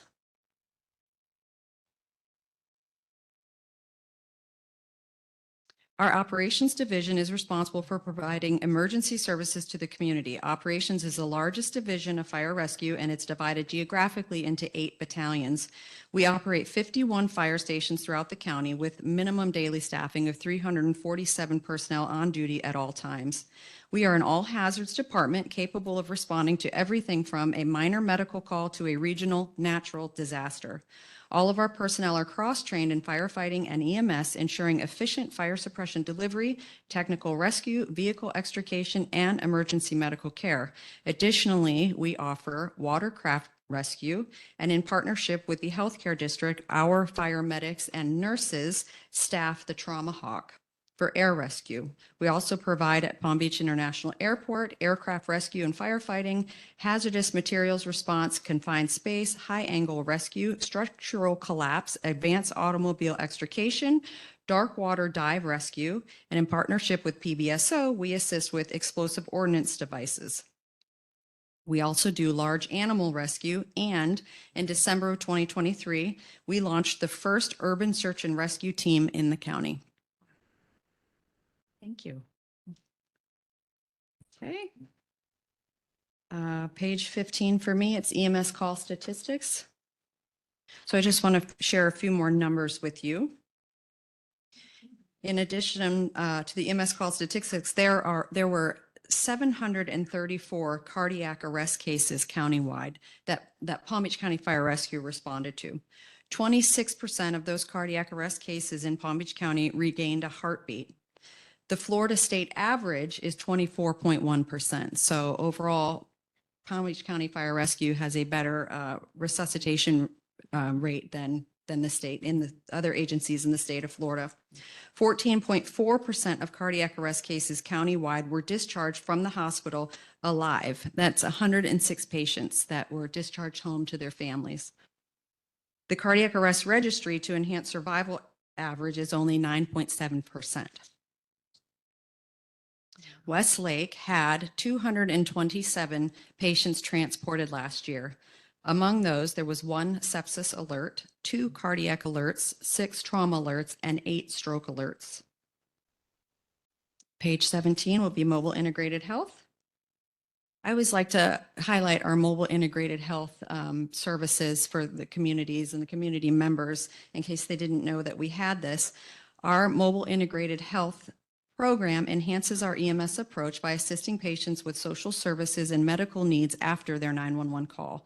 The mobile integrated health team consists of paramedics and medical social workers who support patients and their families by empowering them with the proper means to improve their health and wellness. Our mobile integrated health program includes high frequency utilizers, meaning that people that regularly call 911 frequent flyers, as they say. So mobile integrated health, we would put in a referral and they would reach out to them and connect them with the services that they need to maybe help minimize the call volume. They assist with addiction programs, pregnancy outreach, cardiac arrest survivor outreach, pediatric and adult grief support, and also a falls intervention program. Just real quick on page 18 and 19, the vehicle accidents and fires. In fiscal year 2024, we dispatched crews to 35 vehicle accidents and 6 fires in the city of Westlake. And those fires could either be structure or car fires or a brush fire, any type. I don't have it broken down like that, but if you were interested in that information, I could give that to you. We'll skip ahead to 26 and 27.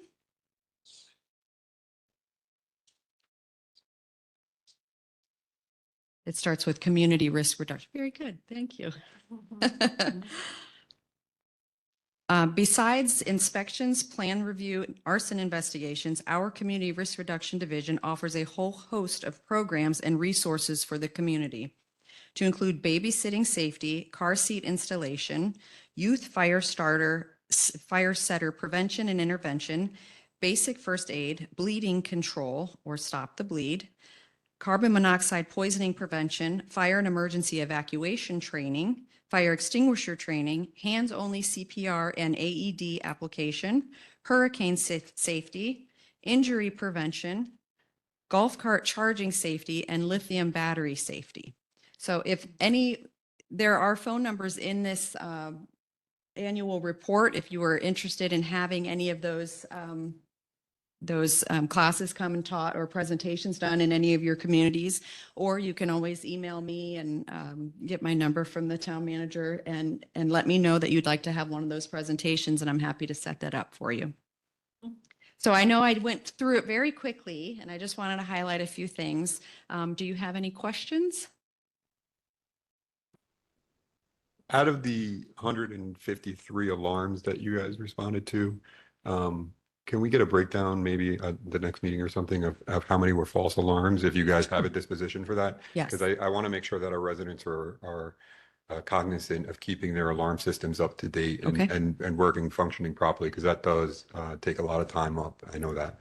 And I want to try to Sure. not overburden you guys. I can do that. So we could do some type of public information when Great. it comes to that. I'm happy to do that. Thank you. Any other comments from the Just thank you. Yeah. big Well, thank you? Thank Big you. thank you. It is my pleasure to be here, and it is our pleasure to be in your community and to be your fire department. So whatever you need, we're here. Love it. Thank you. Thank you so much. Do we have PBSO? Yes. It's easier.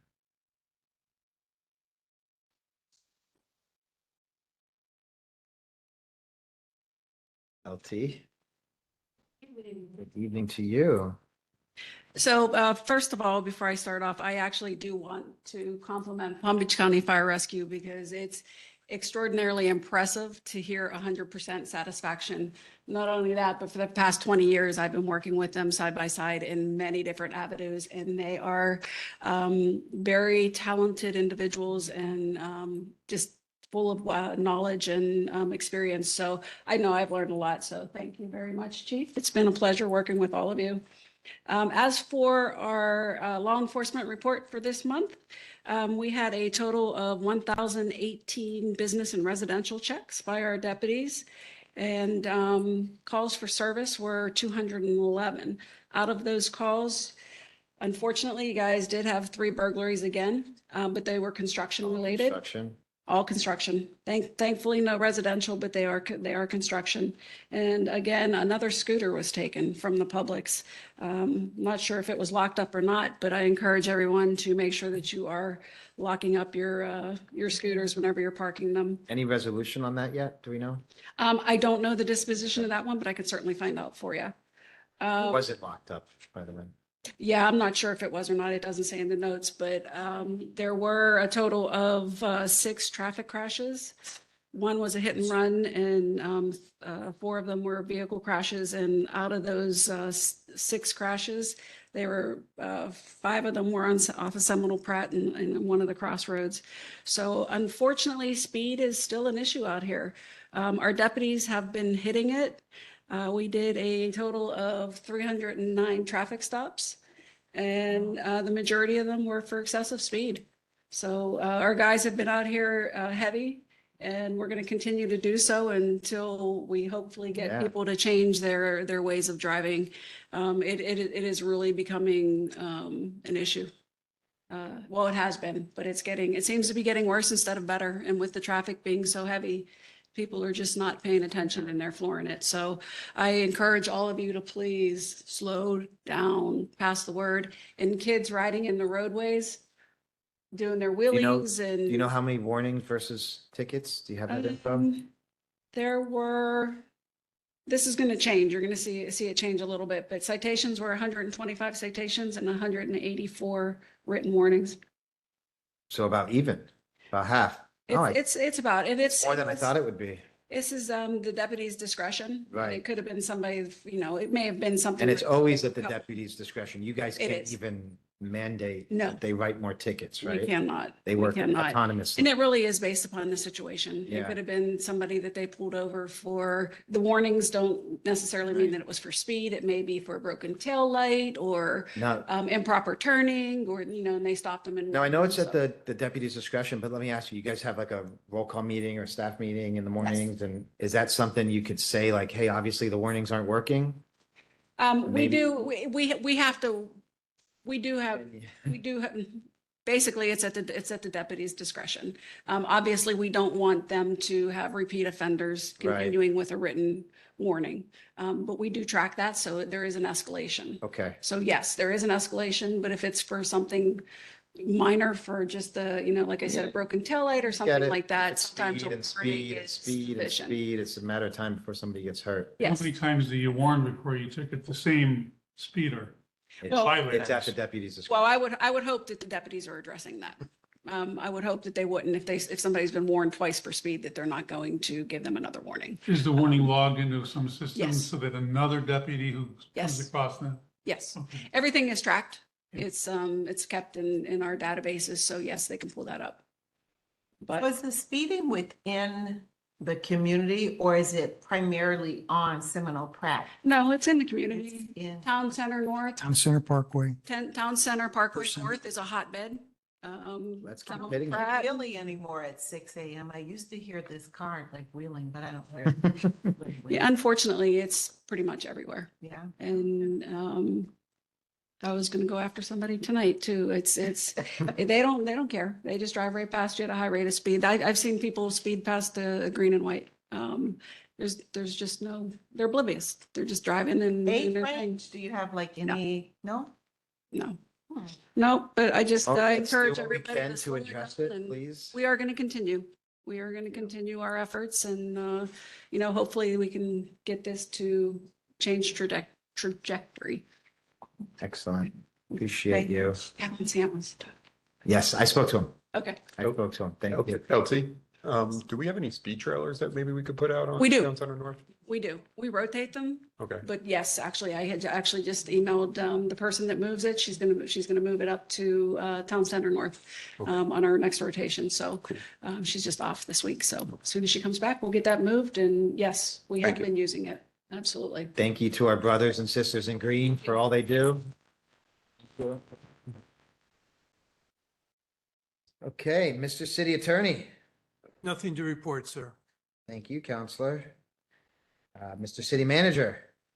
Yes, Mr. Mayor, I have a couple items to address. One, clarification for the public. If it's behind the gate, it's an HOA issue. It's not a city issue. It's not a CID issue. If it is the roadways, the streetlights, the monument signs, it's not a city issue. It's a CID issue. Needs to be addressed at CID, not at this meeting. I will be discussing with the landscape engineers and architects regarding that particular tree as potentially taking it off an approved sign. The other item is just as a general information. My entire career, 35 plus years, I have followed Florida Statute 287, which is a purchasing statute by Florida, which we follow here. I believe in our original purchasing ordinance document, it refers to utilizing 287, which we have followed since the beginning. We will continue to follow 287 and its parameters, which give various amounts that have to be verbal, written, bid, et cetera. We will continue to follow that as we go forward, just as a That's the state update. statute. Yes, sir. Okay. And that's all I have. Okay, let's open up for public comment. This section of the agenda allows for comments from the public to speak. Each speaker will be given a total of 3 minutes to comment. A public comment card should be completed, returned to the city clerk. When you're called to speak, please go to the podium and prior to addressing the council, state your name and address for the record. All public comment cards will be noted and may receive a response if necessary. Any follow-up will be handled by staff at a later time. Madam Clerk. I have no public comment cards, Mayor. Yes, ma'am. And we'll get you next. Hi, I just wanted to clarify, there's the May 24th meeting with, I believe, Dr. Sugarman. And I thought that was, workshopping toward getting the community's feedback about the comprehensive plan. Strategic planning workshop. Yes. So this is different? Well, hold on. Is My that gosh, the one that okay. we're attending, or that's the one we're not I allowed thought to that was in attend? June. That's the community engagement meeting We're without, not without. allowed to be there. That's- Okay. Correct. Community only. And that's for the strategic That's like something, our strategic visioning, Strategic planning workshop. planning basically, workshop. let's shape the future and destiny of the city. Okay, but then what NILSA is going to do is hold workshops, and this is specific to the updating the comprehensive plan. Okay. Totally. And we don't know anything about when those meetings will be held yet. We Okay. don't, but one may influence the other. I mean, it's possible. Okay. Someone was talking about 4 PM meetings, and if that is supposed to involve the residents, I can assure you there will be people who are not happy about that time. So, Yeah, we don't have a No. choice. So the issue is we want to workshop some of the things before the actual meeting. And the only chance that we ever get to speak to each other is at a public meeting with minutes being recorded or a public workshop. We only have this room certain days. Certain hours. Certain hours. It's easier to add an hour or come an hour earlier, which is why we have to kind of stick to that okay, day. but you're saying you could move the city council meeting later, so maybe Yeah, like the actual 5 meeting to itself. 7 and then 7. Correct. Okay, The actual all right. meeting itself where decisions are getting made, actual decisions are getting made will still be kind of normal time, maybe slightly later. Okay, But what we'll have to do, and the public is always encouraged to attend, we'll have to come in earlier so we could actually talk to each other to workshop things out. But the actual votes won't be until later. yeah, okay. But at these workshops, it would be residents and you guys. Residents are Okay. more than welcome to All right. attend. They're not closed. They're not Okay. closed to And residents. we would be able to speak? Public, it's a public meeting. Yeah, Okay, but same 3 minutes, okay, all right. absolutely. And then the actual vote will be taken at the actual meeting. Yes, ma'am. Hello. Rebecca Brown, 13566 Spruce Pine Drive. Have a couple questions looking for the city's support on some concerns that I have about the ongoing work with Comcast in our developments. So from my understanding, Comcast is going around making their service available all throughout Westlake. My own personal feelings about Comcast aside, I think it's great. We're going to have options for internet service providers. That being said, I'm kind of concerned about how it's being managed. So I've seen pictures from homeowners of their yards being dug up. I know that was in the Woodlands. Everywhere else I've lived, I've seen these providers use boring machines rather than like digging trenches in houses that are occupied. Other concern is an incident that occurred last Thursday. So I think I talked to you about this. One of their workers hit something that caused a power outage for 20 homes in the Pines from approximately 11 a.m. to 6 p.m. I don't think they were aware of that. And today they came and marked up my own property where they're going to dig across my front yard. So questions for the council. Who are our contacts at Comcast? Like if something goes wrong, like who can we speak to? Can you help us coordinate a meeting for the Pines residents? They met with the Woodlands, some of the other communities. We didn't have that opportunity. What can be done to protect the homeowners? Some of us work from home. It's pretty disruptive. And then also just what exactly is our arrangement with Comcast? Like, are there service level agreements? Do we even have a choice regarding them taking on our properties and sort of like the overall scope of work? So I'm going to chime in. The diplomatic answer is it's behind the gates. It's HOA. Each HOA individually had to Sure. approve and or accept it to come in. That being said, it's outside of the city's purview. However, I will liaison and get a presentation from Comcast because I do have a contact there. But Okay. it is an HOA thing that's private property. Sure. I know there's utility easements and there's some legalities there that they have access to. I'm not sure. I know they get a permit from Sid. Yes, they're supposed to be in the 10-foot utility easement, which is Sid's utility easement. They're there by permit.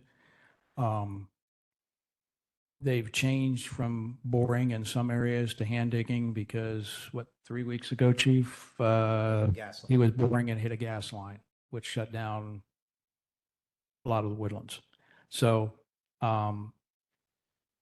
everybody is supposed to be in a certain spot within that 10-foot, but sometimes they aren't. So therefore, hand digging is actually a more, shall we say, safer installation process. Now, Comcast was offered to be in here back in 2016, 2017, but they wanted guaranteed door numbers, et cetera, et cetera, et cetera. They're late to the game. They're early in the game in the Pines, and they'll be early in the game in the Oaks when it comes online, and also in the Geo, they'll be early, but right now they're playing catch up. They should be boring all of the driveways. They shouldn't be missile boring or digging the driveways. Most of those should be bored by a boring machine. Okay. But the rest of it will probably be hand dug. Does the city have an official service level agreement with them, or is it the individual HOAs that are handling? Every HOA, they're in the HOA behind the gate by the HOA giving them permission. They're in the easement by permit from Seminole Improvement District. Okay. Because that 10-foot utility easement is actually Seminole Improvement District's utility easement. Okay. I would just ask I the can help city's you get it. support, like even, I know it's an HOA issue, but as you speak. Trust me, we have had many It's internal affecting- meetings with affecting our them. Constituents, so it's a city concern, and I will help you get that Okay, presentation. thanks. Shoot me a text or something. Okay, thanks. Thanks. Do we have any other comments from the public before I adjourn? Please.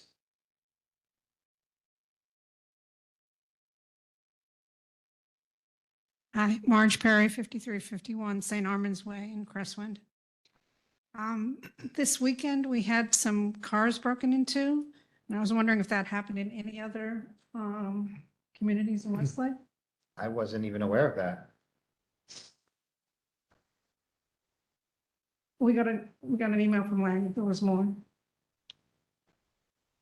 No one has made me And aware of and there that. were, and there was camera footage of people. I heard about it, but I also heard it was not a locked car, so it wasn't broken. Okay, it wasn't broken into, but there are people wandering around checking cars in our neighborhoods. PBSO, a better.